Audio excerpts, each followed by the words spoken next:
les repito, vamos a estar viendo en el libro de Lamentaciones, capítulo 3, del verso 22 al 24, y vamos a estar hablando acerca de la misericordia de Dios. Amén.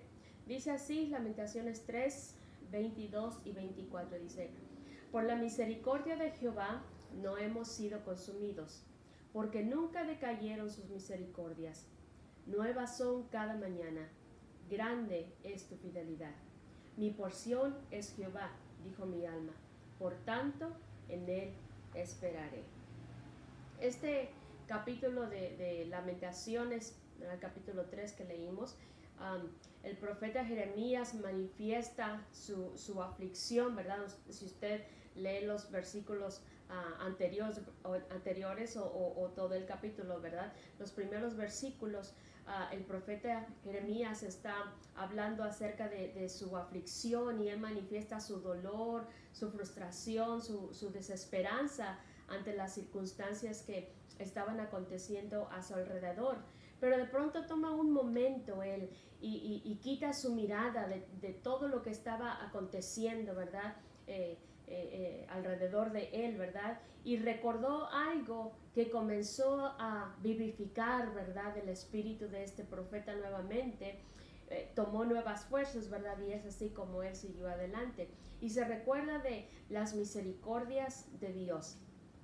La palabra misericordia en el diccionario bíblico es la palabra chesed, que significa clemencia, piedad, compasión, ternura, amor intenso, pacto de amor, mire qué bonito, fidelidad que designa la misericordia divina. Entonces, el libro de Lamentaciones destaca la fidelidad y la equidad del juicio de Dios. Ningún castigo o juicio, ¿verdad? O reprensión es por capricho de Dios, ¿verdad? Por capricho divino. Siempre es el fruto de la santidad, de la justicia y la respuesta de Dios al pecado y a la rebelión. Dios nos ama tanto, hermano, y permite que el castigo solo sea como último recurso para restaurar la justicia. Y no podemos hablar de la misericordia de Dios si no hablamos primeramente de su justicia. Para poder entender acerca de la grandeza y de la misericordia de Dios, primero tenemos que entender las circunstancias graves en las que nosotros, ¿verdad?, como seres humanos o como pecadores nos encontramos. Dice en Primera de Juan, capítulo 3, verso 4, todo el que comete pecado infringe también la ley, pues el pecado es infracción de la ley. Primeramente, ¿quién diseñó la ley? Sabemos que fue Dios, ¿verdad?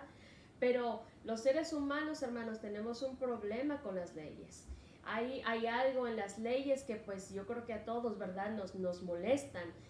Me recuerdo cuando yo era adolescente, ¿verdad? Bueno, especialmente en la etapa de la adolescencia, yo tenía un problema con las normas en la casa de mis padres. A mí me molestaba mucho que no me dejaban hacer todo lo que yo quería.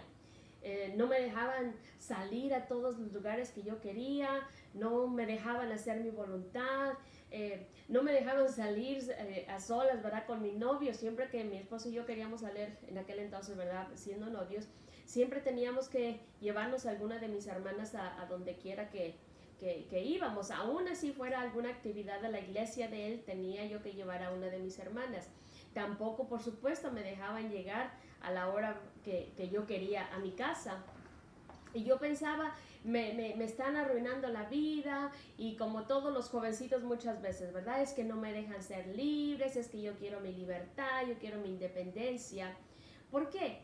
Porque entonces yo era, ¿verdad?, una jovencita, una muchacha inmadura, si usted quiere llamar, ¿verdad?, llamarme tonta, ¿verdad?, pero porque tenía yo una mente infantil. Y yo no podía entender que las normas de mis padres no eran para arruinarme la vida, sino eran más bien para crearme una atmósfera o un ambiente seguro.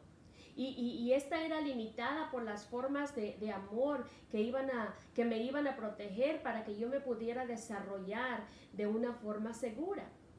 Y ya cuando yo fui madura, ¿verdad?, y tuve mis hijos, me di cuenta que un padre pone normas por amor, no para arruinarle la vida a un hijo, le pone reglas, ¿verdad? Le da disciplina porque lo ama. Y todas las normas que Dios ha establecido en el universo son por amor, son para protegernos y para que nosotros vivamos una vida en santidad. Y cuando tú tomas esas normas o esas leyes y las transgredes, eso es a lo que llamamos pecado. Cuando tú sabes que Dios ha ordenado algo en su palabra y tú igual lo haces, eso es pecado. Eso es transgredir la ley, ¿cierto? Nos dice ahí en Santiago capítulo 2 en el verso 10, porque cualquiera que guardare toda la ley, pero ofendiere en un punto, fíjese nada más, guardamos toda la ley, pero fallamos en un punto, dice, ofendiere en un punto, se hace culpable de todos. Mire, este versículo de verdad que es preocupante, ¿verdad? ¿Sabe cuántos mandamientos? Estaba leyendo comentarios. ¿Sabe cuántos mandamientos están recopilados en el Antiguo Testamento nada más? Aparte de los 10 mandamientos. 613. Y si nosotros fallamos en tan solamente uno de ellos, somos culpables de todos. Es decir, para Dios no es suficiente un 99% de santidad, un 99% de pureza. Nuestro Dios es santo y Él requiere 100% de santidad. Y pensamos muchas veces que Dios, ¿verdad?, nos tiene que aceptar en el cielo porque pues no somos tan malos como algunos. Y pues la mayoría siempre nos estamos, ¿verdad?, comparando con otros. Y pues por supuesto que siempre va a haber alguien más malo que yo. Y quizás, ¿verdad?, bien, usted esté bien, ¿verdad?, con el mandamiento de no robarás o no matarás, no adulterarás. Pero de pronto por ahí se le salió una mentira. Ya es culpable de todos. O quizás, ¿verdad?, usted se portó muy bien en toda la semana, no robó, no hurtó y todos los mandamientos los cumplió, pero de pronto el día domingo usted se fue al cumpleaños del sobrino. Ya falló en un mandamiento, ya es culpable de todos. Y para empeorar, fíjese nuestra situación, en el Nuevo Testamento ya Jesús, ¿verdad?, nos habla de otra cosa, nos sube la barra, si lo podemos decir así, a otro nivel. Y dice que no solamente se trata de nuestras acciones o de nuestras palabras, sino también se trata de nuestras intenciones y de nuestros pensamientos. Y el Señor Jesús dice, oíste que fue dicho, no matarás, pero yo os digo que el que tiene un pensamiento, fíjese, esto es lo que significa en el contexto, el que tiene solamente un pensamiento de odio, de enojo, de rencor, de resentimiento contra otra persona, si murmuras de esa persona con alguien más, ya eres culpable de asesinato. Dijo también, oíste que fue dicho, no adulterarás. Él recalcaba, ¿verdad?, los 10 mandamientos. No adulterarás. Pero yo os digo que cualquiera que tan solamente mira a una mujer y la desea, ya adulteró con ella en su corazón. Así que le tengo noticias, hermano. Somos culpables de violar la ley. ¿Sabe qué es lo que nos merecemos? En 1 de Juan, capítulo 1, en el verso 8 dice, si decimos que no tenemos pecado, nos engañamos a nosotros mismos. En Romanos 3:10 dice, no hay justo, ni aún uno, y la paga del pecado, dice, es la muerte. Y estas, hermanos, son las normas de Dios. Para nosotros quizás no sean gran cosa, pero para Dios cada acto de rebelión de nuestro corazón es una ofensa, y eso se paga con la muerte. Dice en Apocalipsis capítulo 20 que nosotros un día vamos a ser juzgados por nuestras obras, y aquel que no se haya inscrito en el libro de la vida será echado en el fuego. ¿Sabe cuál creo yo que será la tortura más grande del infierno? Haber conocido a Dios y carecer de su presencia eternamente. Y no importa, hermano, no importa el concepto que usted tenga acerca del infierno, no importa lo que usted piense, el infierno es real. Y es donde termina la consecuencia de nuestro pecado. ¿Cuántas veces ha escuchado Pero como un Dios de misericordia va a permitir que tanta gente buena vaya al infierno. O quizás, ¿verdad? Hoy en día muchos están preguntando, pero ¿cómo un Dios de misericordia ha dejado que muera, ¿verdad? Por medio de esta pandemia, de esta enfermedad, ¿cómo es que un Dios de misericordia ha permitido que muera tanta gente? Y dudamos de la misericordia del Señor. Pero se lo voy a explicar así, mire. Imagínese que usted, cada uno de nosotros, ¿verdad? Que yo, usted, ¿verdad? Que me está viendo en el otro lado, que está escuchando esta palabra. Imagínese que usted es la madre o el padre de Vanessa, ¿verdad? Esta jovencita que fue asesinada, ¿verdad? Que ha sido la gran noticia en estos días, que fue asesinada allí en su misma base militar. Y sabemos, ¿verdad?, como un desalmado le arrebató la vida injustamente a la hija, ¿verdad?, de estos padres. Y no solamente hizo esto, sino que de una manera brutal, ¿verdad?, si se puede decir así, mutila el cuerpo de esta jovencita. Imagínense qué acto tan horrible, tan cobarde de parte de esta persona, de este hombre. Y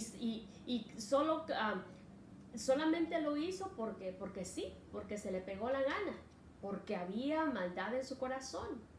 Imagínese que usted es el padre de esa jovencita, y usted, o la madre, ¿verdad? Y usted está destrozada, su corazón está sangrando, ¿verdad? Por todo lo que le pasó a su hija, porque ella ya no está con ustedes.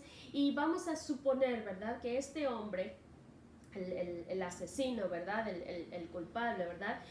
Vamos a suponer que no se quitó la vida, vamos a suponer que él está vivo. Imaginémonos entonces que vino la policía, ¿verdad? Y se lo llevaron y lo arrestaron.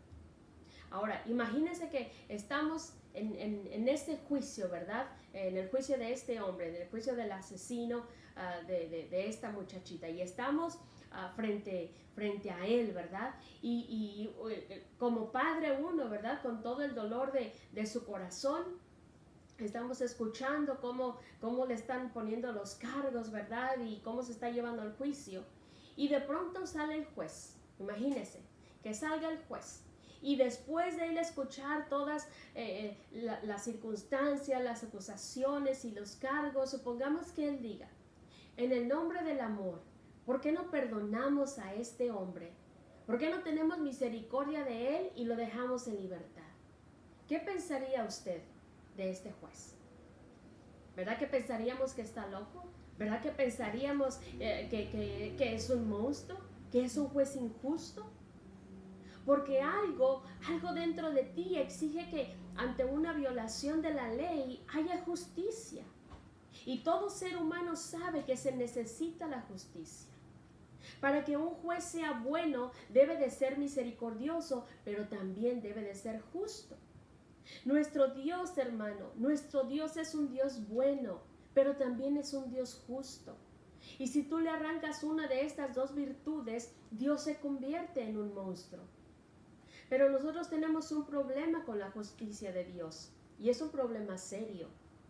Dice en Romanos 1:29-32, dice, estando atestados de toda injusticia, fornicación, perversidad, avaricia, maldad, vea usted con cuál de ellos se identifica, llenos de envidia, homicidios, acuérdense que también entran aquí los espirituales, contiendas, o sea, está en pleito con algún hermano, está allí en contienda con un hermano, engañosos y malignidades, murmuradores, detractores. ¿Sabe que yo busqué esta palabra detractores? Y esta palabra significa alguien que te muerde por la espalda. En inglés estaba backbiters, alguien que te muerde por la espalda, o sea, alguien que te está haciendo alguna especie de daño a espaldas tuyas. Eso es un detractor. Aborrecedores de Dios, injuriosos, soberbios, altivos, inventores de males, desobedientes a los padres, necios, desleales, sin afecto natural, implacables, sin misericordia, quienes habiendo entendido el juicio de Dios, que los que practican tales cosas son dignos de muerte, porque no solo las hacen, sino que también se complacen con los que las practican. La justicia de Dios, hermano, exige la muerte, y no cualquier muerte, no la muerte de nada más sepultarnos ahí en una caja, exige la muerte en el infierno. Lo que tu pecado produce delante del juez es ira. Cuando hablamos de la ira de Dios, no estamos hablando de un pecado. La ira en el ser humano es pecado, pero cuando hablamos de la ira de Dios, estamos hablando de algo santo. Es una ira santa porque es una ira justa. La justicia de Dios requiere que todo pecado sea pagado. La pregunta es, ¿quién lo pagará? El día de tu muerte, hermano, no te importará si fuiste suficientemente guapo o bonita, si cumpliste el sueño americano, si compraste o no una casa, si arreglaste tus papeles en este país o quizás toda la vida fuiste ilegal. Cuando estés frente al juez bueno y justo y te pregunte, ¿por qué tengo que dejarte entrar en mi cielo? Bueno, Señor, pues yo no hice gran cosa, pero bueno, tampoco fui tan mala como otros, ¿verdad? El juez te va a decir, un 99% de pureza o de santidad no es suficiente. Y ese día, hermano, no importa si tú piensas que muchos de esos errores o pecados tan pequeñitos, ¿verdad? Fueron delante de tus ojos, fueron pequeñitos, no fueron tan graves y piensas que Dios te va a decir, no te preocupes, hija, pásale, no te fijes en eso, yo ni los miré, pasa. No, hermano, todo pecado. Dice que desde la murmuración hasta un mal pensamiento contra tu hermano tendrá que ser pagado con la muerte. Esa es la justicia de Dios. ¿Quién pagará? Bueno, la respuesta es sencilla. O pagas tú o paga Cristo. La justicia de Dios exige la muerte del pecador, pero la misericordia de Dios hace que Jesús pague la culpa. Y es allí donde el inmenso amor y la misericordia del Padre se muestra en su más grande dimensión. Su misericordia fue tan grande que Jesús se ofreció para pagar las consecuencias de mi pecado. Jesús, el Cordero de Dios, Él quita el pecado del mundo. Y nos dice su palabra que ese Cordero estaba en el Getsemaní. Getsemaní era un lugar de comunión entre Jesús y su Padre. Pero ese día, Getsemaní era un lugar de decisión. Y dice la palabra que Jesús literalmente estaba temblando. Dice que estaba en angustia. Y literalmente estaba sudando gotas de sangre. Pero Jesús no estaba temblando de miedo por los golpes. Ni tampoco temblaba por los clavos, ni los latigazos, ni tampoco por la corona de espinas. Jesús estaba temblando de miedo por la copa de su Padre. Esto es lo que la mayoría de nosotros no entendemos. Por eso Jesús le dijo al Padre, si es posible, pasa de mí esta copa. Mire, yo traje aquí una copita que tenía ahí guardada. Y me recordé y la traje. Pasa de mí, dice, pasa de mí si es posible esta copa. La copa en el Antiguo Testamento representa la ira justa y santa de Dios, que estaba siendo acumulada gota a gota para dársela a beber a los pecadores en el día del juicio final. Y esa noche el Padre le estaba ofreciendo a Jesús beber de esa copa. Y yo me imagino, si podemos, ¿verdad?, imaginarnos también esa escena, el poder estar ahí en ese momento. Y yo me imagino que quizás Jesús le decía, Padre, pero ¿no habrá otra manera? Y el Padre dialogaba con Jesús y quizás le decía, hijo, pero tú sabes cuánto yo amo a Lupita. Pero Lupita es mala y ella se merece la muerte. Ella merece beber de esta copa de la ira. Pero si tú la bebes en su lugar, yo puedo castigarte a ti y puedo perdonarla a ella. Y quizás también salió el nombre de usted ahí en esa noche. Quizás también salió el nombre de su esposo, de su esposa y el de sus hijos. Y el Padre le dijo: Jesús, si tú bebes en su lugar, te castigo a ti y de ellos tendré misericordia, porque yo quiero llenar mi cielo con mis hijos. Y Jesús sabía que no había otra manera. El Padre tenía que hacer justicia. Y en ese momento Él tomó la decisión que trajo la salvación a nuestras vidas. Una decisión, hermano, de misericordia. Y Él le dijo al Padre: que no se haga mi voluntad, sino la tuya. Y fue ahí donde comenzó su calvario. Y ahí lo llevaron a la cárcel como un delincuente. Laceraron, lastimaron su espalda con un látigo, lo abofetearon, lo escupieron, le pusieron una capucha en su cabeza y dice que le golpeaban la cabeza preguntando puramente: adivina quién te pegó.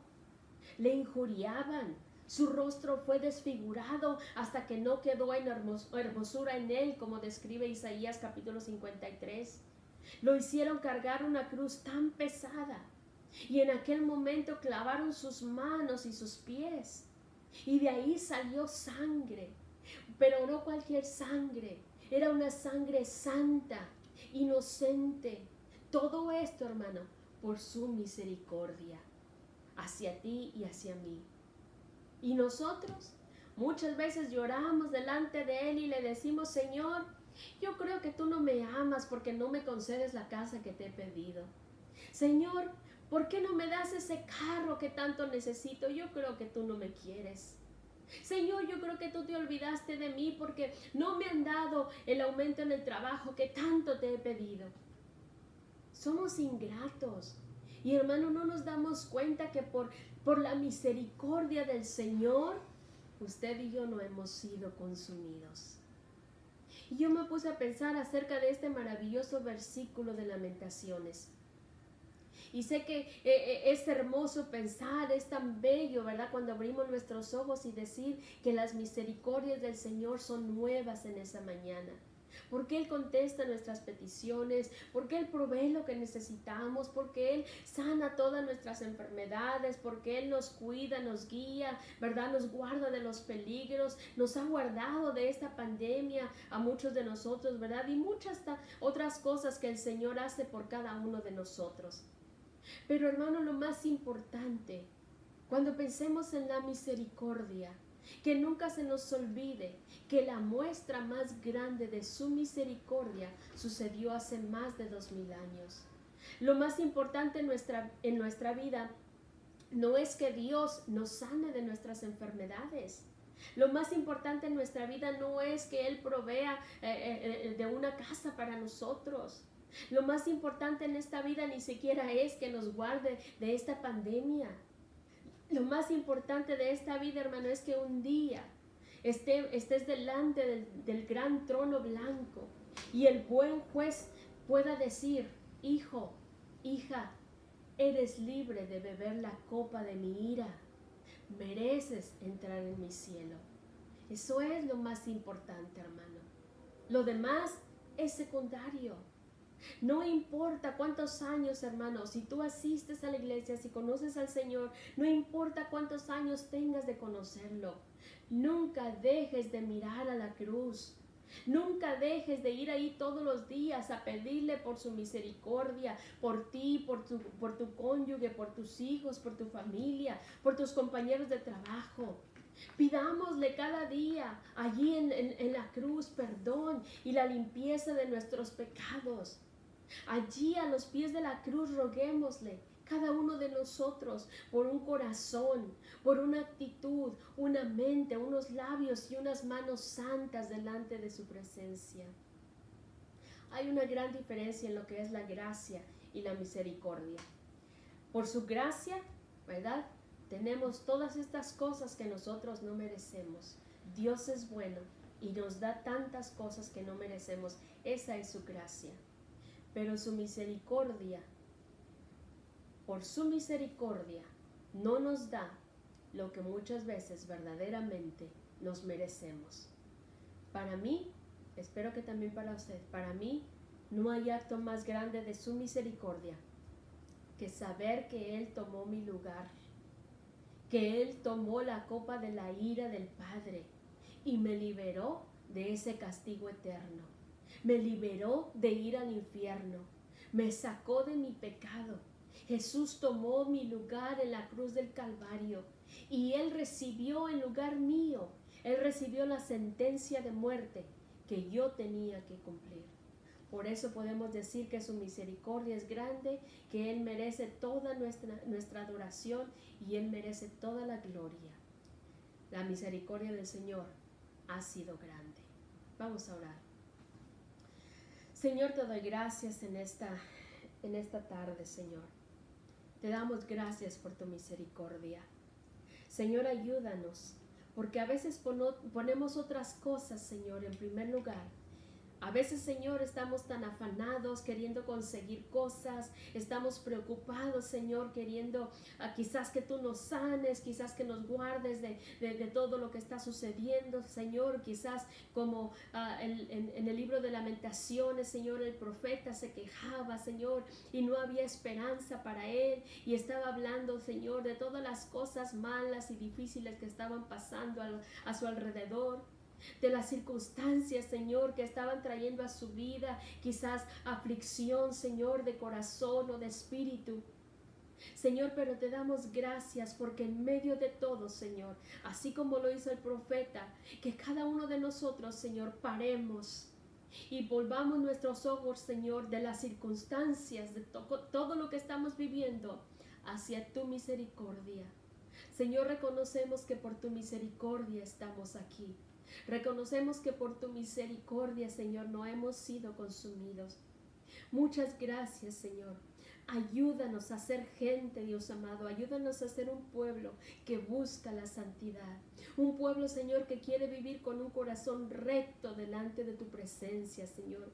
Ayúdanos a entender, Dios amado, lo grande, Señor, lo serio, Padre, que es para ti el que nosotros vivamos, Señor, en acorde, Señor, paralelos a tu palabra, Señor.